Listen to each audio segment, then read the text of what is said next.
এই যে বিয়ে, জি জি এটি ফরজ না সুন্নত? জি, ধন্যবাদ আপনাকে। বিয়েটা কি ফরজ না সুন্নত? বিয়ে করাটা ফরজ না সুন্নত, মানে একদিক থেকে সুন্নাত, যেহেতু রাসূলুল্লাহ সাল্লাল্লাহু আলাইহি ওয়াসাল্লাম বিয়ে করেছেন, যদি এই দিক থেকে কেউ বিবেচনা করে তাহলে এটা সুন্নাত। মানে সুন্নাত বলতে আসলে সুন্নতের একটা পরিভাষা আছে।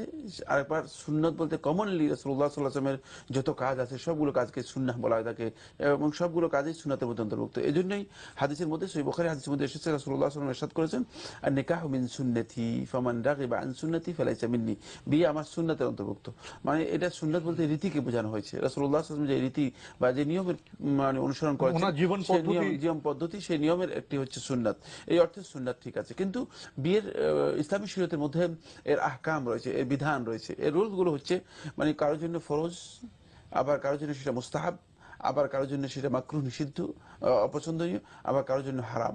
সুতরাং এটি নির্ভর করছে ব্যক্তির উপর, এটি পার্থক্য রয়েছে, ব্যক্তির কারণে পার্থক্য রয়েছে।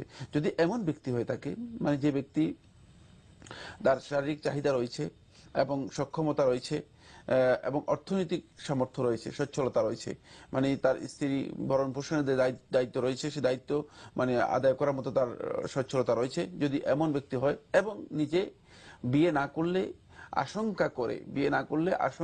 আশঙ্কা করে যে কোনো ধরনের অপকর্মে বা খারাপ কাজে নিজেকে লিপ্ত হওয়ার, সেই ব্যক্তির উপর বিয়ে করা ফরজ, বাধ্যতামূলক, যেহেতু অন্যথায় সে খারাপ কাজে লিপ্ত হবে।